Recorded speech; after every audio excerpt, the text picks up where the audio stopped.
I know it's painful, but please bear with me. It's necessary to keep Ghana powered. Mahama reacts to Dumsor levy. President Mahama has weighed in on the much-talked-about GHC1 increase in the energy sector levy. And he's not sugarcoating it. It's a tough call, but one we had to make, he admitted, pointing to ballooning debts in the power sector as a major threat to Ghana's economy. According to him, the energy sector is sitting on a ticking time bomb, with debts exceeding $3.1 billion and an urgent need for an extra $1.8 billion just to secure fuel for thermal power plants. If nothing is done, Mahama warned, it could crash productivity and slow industrial growth. To prevent that disaster, Parliament rushed through an amendment to the Energy Sector Levies Act under a certificate of urgency, which introduced the controversial GHC1 hike.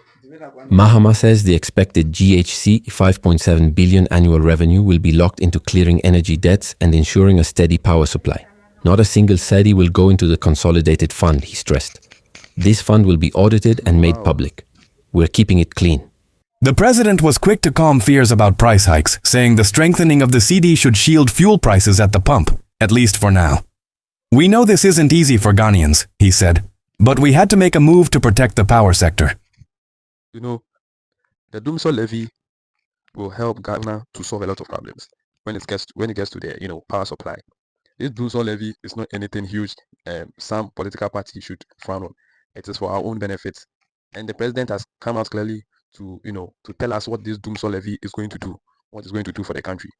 The only thing is that we should pray that what he's saying is right and what he's saying will go through, so that we won't have any power outages in the country. So I'm fully in support of what he's saying. A lot of people are fully in support in saying. At least he has come out to clarify, to say things that will enable the Ghanaian society to accept what he's saying. Not like the other party that will pass laws without informing the populace.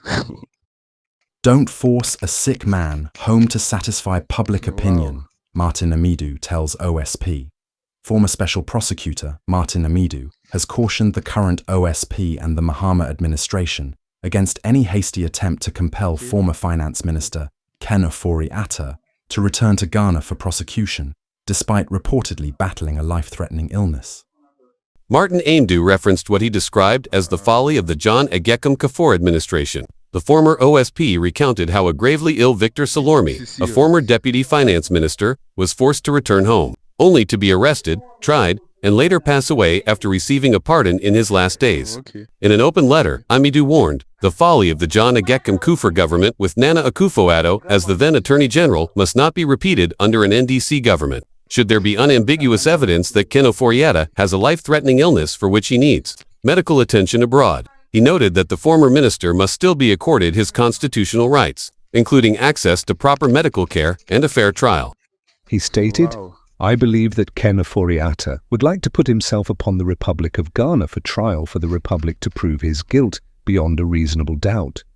So Mr. Amidu, the former special prosecutor, has admonished the current special prosecutor to not force, Ken Ofori-Atta to come home, but he should rather encourage him to seek his medical attention in abroad. And when he is well, he should come back. This thing is funny. But the thing is that Ken Ofori-Atta gave himself some deadline that he will return back, and he didn't fulfill it. What should he do now? What should special prosecutor do now? He's supposed to force him to come because he himself gave the deadline. So he is supposed to come.